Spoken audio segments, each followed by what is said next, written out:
Good evening students. Good evening sir. God bless you all. Welcome to my YouTube channel ग्लोनी sir commerce classes में आपका स्वागत है। मैं पढ़ा रहा हूं आपको सोल प्रोप्राइटर के फाइनल अकाउंट और क्वेश्चन नंबर 14 तक के सारे पार्ट्स मेरे यूट्यूब पे अपलोड हैं financial statement of soul proprietor के, और टीएस ग्रेवाल का क्वेश्चन नंबर 15 करा रहे हैं। बहुत ही अच्छा क्वेश्चन है। अच्छा, अब क्वेश्चन अभी तक आपने पढ़ा, ट्रेडिंग अकाउंट के क्वेश्चन बनाए अपने ट्रेडिंग अकाउंट पे, फिर आपने प्रॉफिट लॉस बनाना सीखा, फिर आपने बैलेंस शीट बनाना सीखा। अब यहाँ पे तीनों क्वेश्चन मिक्स हो जाएंगे। यहाँ पे ट्रेडिंग प्रॉफिट लॉस एक साथ बनाएंगे और बैलेंस शीट आप एक साथ बनाएंगे। ठीक है, ट्रेडिंग अकाउंट और प्रॉफिट लॉस अकाउंट से हमें प्रॉफिट पता चलेगा, ट्रेडिंग अकाउंट से हमें ग्रॉस प्रॉफिट पता चलता है, फिर नेट प्रॉफिट पता चलता है, फिर हम बैलेंस शीट बनाएंगे। तो सबसे पहले आपको ट्रेडिंग अकाउंट बनाना आना चाहिए, और ट्रेडिंग अकाउंट बनाना बहुत ही आसान है। ध्यान रखना है, ट्रेडिंग अकाउंट में हमारे सिर्फ फैक्ट्री से रिलेटेड खर्चे आते हैं, प्रोडक्शन से रिलेटेड खर्चे आते हैं और परचेज से रिलेटेड।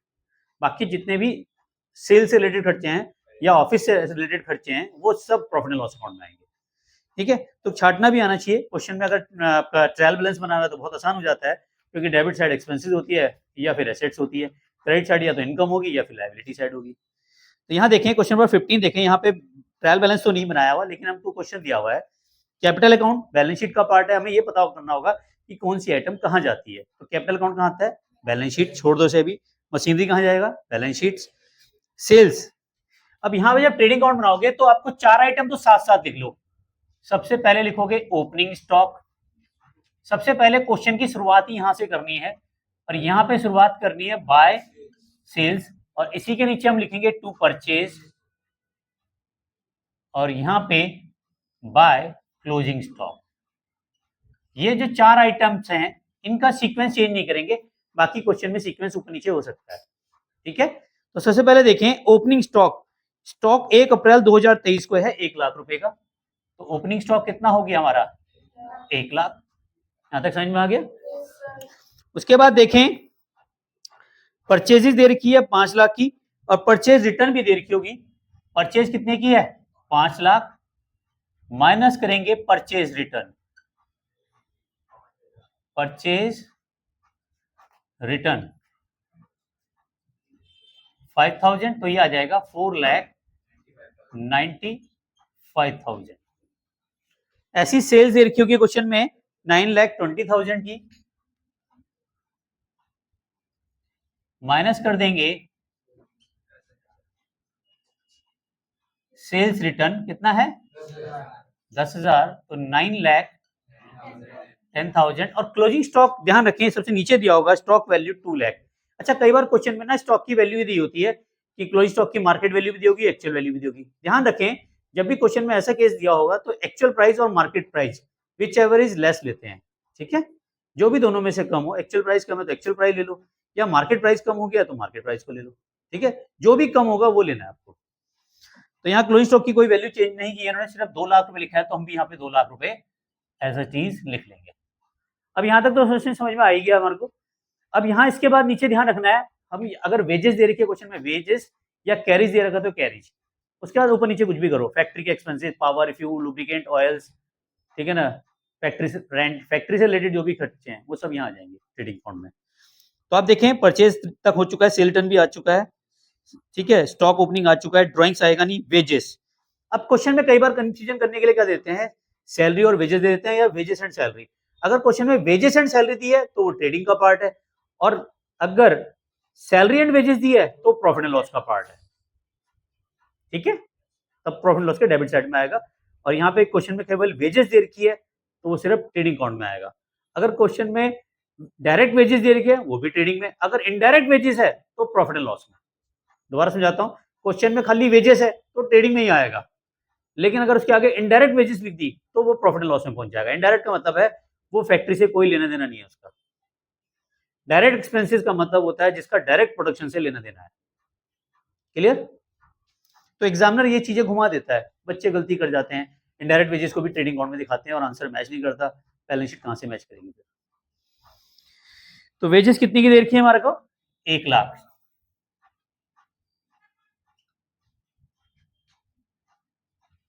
उसके बाद क्या दे रखा है बताओ, कैरेज इनवर्ड कितना है,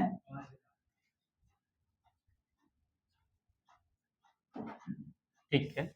नेक्स्ट कैरेज इनवर्ड भी आ गया, सैलरी नहीं आएगी, प्रॉफिट लॉस का पार्ट है, general expenses profit loss, rent profit loss, purchase return आ चुका है, डेप्टर बैलेंस शीट का पार्ट है, कैश बैलेंस शीट का पार्ट है, carriage outward profit and loss का, एडवर्टाइजमेंट प्रॉफिट एंड लॉस का, क्रेडिटर बैलेंस शीट का पार्ट है। इसका मतलब ट्रेडिंग अकाउंट का पार्ट तो हमारा खत्म होता है। तो यहाँ पे हम टोटल करेंगे, ध्यान रखें जब भी टोटल करें तो एक लाइन और खींच दे इसके आगे नीचे, तो ये 2 लाइन में बंद हो गया। अगर नहीं भी खींचोगे तो भी चलेगा, पर सिंगल लाइन जरूर खींचना, ये तो करना ही पड़ेगा। अब या तो प्रॉफिट होगा या लॉस, अगर प्रॉफिट होगा तो ग्रॉस प्रॉफिट आएगा, लॉस होगा तो ग्रॉस लॉस आएगा। अब ये देखना होगा कि डेबिट साइड जाता है या क्रेडिट साइड, एक रफली दिमाग में कैलकुलेट करो। यहाँ पे 9 और 2 11 लाख के आसपास आ रहा है, ठीक है, और यहाँ पे आ रहा है 4 और 1 5 और 6 7 लाख आ रहा है, तो यहाँ पे इसका मतलब ग्रॉस प्रॉफिट आ रहा है, क्रेडिट साइड ही जाता है। तो टोटल कर लो, 9 और 2 11 लाख 10,000 का टोटल आ जाएगा, 11 लाख 10,000 का टोटल है। अब यहाँ पे जो टोटल आ रहा है वो आ रहा है, तो यहाँ पे जो आएगा वो आएगा gross profit carried down. 11 lakh 10,000 में से ये खर्चा माइनस करो, कितना है 7 लाख, 4 लाख 10,000। यहां तक समझ में आ गया। अब ये जो ग्रॉस प्रॉफिट है यहाँ पे क्या हो जाएगा, ब्रॉट डाउन हो जाएगा by gross profit brought down, 4 lakh 10,000 का। ध्यान रखना इस वाली साइड में गिनती की आइटम्स आती हैं, सारी खर्चे इधर ही आएंगे। इनकम साइड में जब तक रिसीव वर्ड ना लिखा जाए तब तक आप उसे इनकम मत मानना। जैसे रेंट लिखा है तो डेबिट में आएगा, अगर रेंट रिसीव लिखा है तो क्रेडिट में, कमीशन लिखा है तो डेबिट में, कमीशन रिसीव है तो क्रेडिट में, खाली डिस्काउंट लिखा है तो डेबिट में, डिस्काउंट रिसीव लिख दिया तो क्रेडिट में, ऐसी इंटरेस्ट लिखा है तो डेबिट में, इंटरेस्ट रिसीव लिखा है तो क्रेडिट में। ठीक है, तो रिसीव वर्ड वाले को वहां पकड़ना है। एक और ध्यान रखना है, इंटरेस्ट ऑन इन्वेस्टमेंट। इन्वेस्टमेंट वो होता है जब हम कहीं इन्वेस्ट करते हैं, उस पर जो हमें इंटरेस्ट मिल रहा है वो हमारी इनकम का पार्ट है, इसलिए वो प्रॉफिट लॉस के क्रेडिट साइड में आता है। ठीक है, जैसे हमने कहीं इन्वेस्ट किया है तो उस पर हमें क्या मिलेगा, इंटरेस्ट मिलेगा, तो हमारी इनकम है तो इसलिए वो क्रेडिट साइड में आएगा। ठीक है, क्लियर है। तो अब क्वेश्चंस करते हैं फटाफट। कैपिटल आएगा नहीं, मशीनरी आएगा नहीं, सेल्स आएगा नहीं, परचेज आएगा नहीं, सेल रिटर्न आएगा नहीं, स्टॉक नहीं आएगा, ड्राइंग नहीं आएगा, वेजेस नहीं आएगा, कैरेज इनवर्ड नहीं आएगा। अब सैलरी आती है सबसे पहले, देखो तो 2 सैलरीज कितना है 60,000। नेक्स्ट, सैलरी के बाद क्या दिया हुआ है, जनरल एक्सपेंसेस,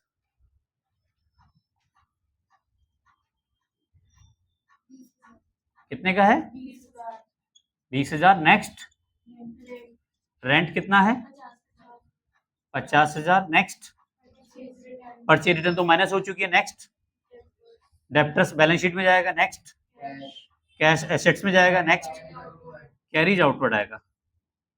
अगर कैरीज इनवर्ड है तो यहां आएगा, और carries outward profit and loss का पार्ट है। आप यहां देखें, इनवर्ड यहां है तो आउटवर्ड इधर आएगा, कितना है 20,000। नेक्स्ट, एडवर्टाइजमेंट कितने का है 20,000। क्रेडिटर्स बैलेंस शीट में जाएगा, और कुछ है नहीं। अब टोटल कर लेते हैं, यहाँ पे 4,10,000 का ही टोटल आएगा, और रिमेनिंग पार्ट क्या आ जाएगा, टू नेट प्रॉफिट। यहां पे भी लिख के छोड़ सकते हो, या ये भी लिख सकते हो net profit transfer to balance sheet. ठीक है, तो यहाँ पे नेट प्रॉफिट देखो कितने का आ रहा है, इसका टोटल तो 4,10,000 ही है।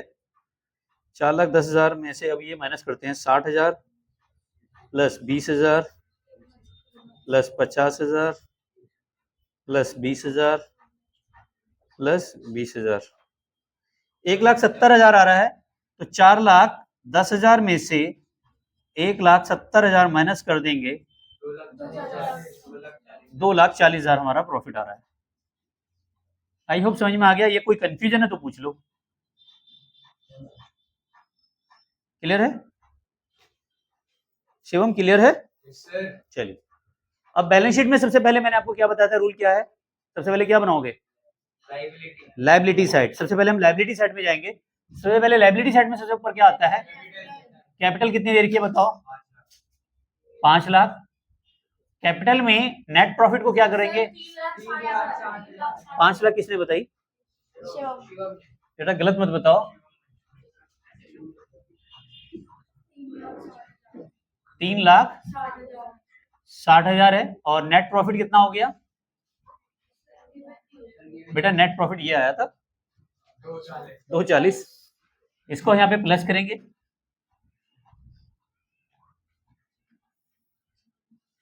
6 लाख हो गया। माइनस करेंगे ड्राइंग्स, देखो ड्राइंग दे रखी है क्वेश्चन में कितनी? 40,000। ड्राइंग्स माइनस करेंगे तो आ जाएगा 5,60,000। यहां तक समझ में आ गया? चलिए अब देखें, जो लायबिलिटी साइड वाली आइटम है वो पकड़नी है हमें।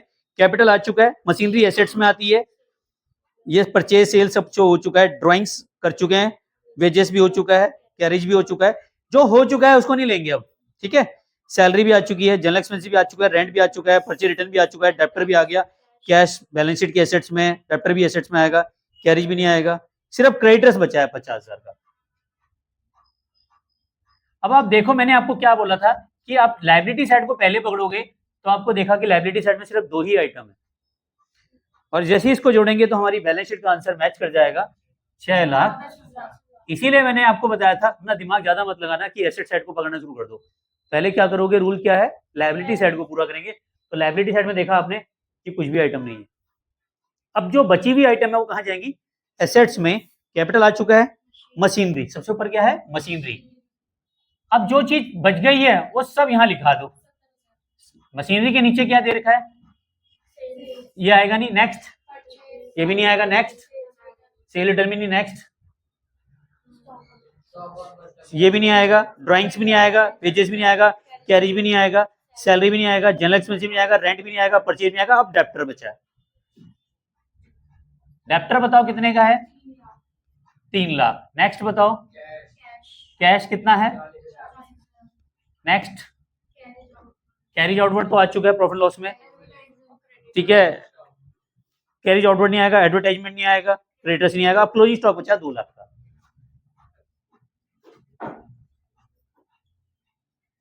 क्लोजिंग स्टॉक आ गया 2 लाख। अब इसका टोटल करोगे 6,10,000 ही आएगा। तो देखो इस तरह से आपने क्वेश्चन किया था, बहुत ही आसान है। सबसे पहले आपको ट्रेडिंग अकाउंट को मेंटेन करना है, फिर प्रॉफिट लॉस को, फिर बैलेंस शीट को। ऑनलाइन भी इसका स्क्रीनशॉट जरूर ले लीजिए, और अगर चैनल पे फर्स्ट टाइम आए तो सब्सक्राइब करना ना भूलें, बेल आइकन को प्रेस जरूर कीजिए। रात को 9 बजे वीडियो मेरी जरूर आती है। कहीं भी दिक्कत आती है तो इंस्टाग्राम पे भी फॉलो कर सकते हैं, वहां पे मैं आपकी प्रॉब्लम्स का जवाब भी दूंगा, और आप वहाँ पे अपनी प्रॉब्लम्स को लिखें, मेरे को डीएम करें तो मैं जरूर रिप्लाई करूंगा, और जल्दी एक वीडियो बना के जरूर दूंगा। Thank you very much channel के साथ जुड़े रहने के लिए और इतना प्यार देने के लिए। Thank you very much. Channel को लाइक सब्सक्राइब करने के लिए। मिलते हैं नेक्स्ट वीडियो में, तब तक के वंदे मातरम, जय भारत, जय हिंद।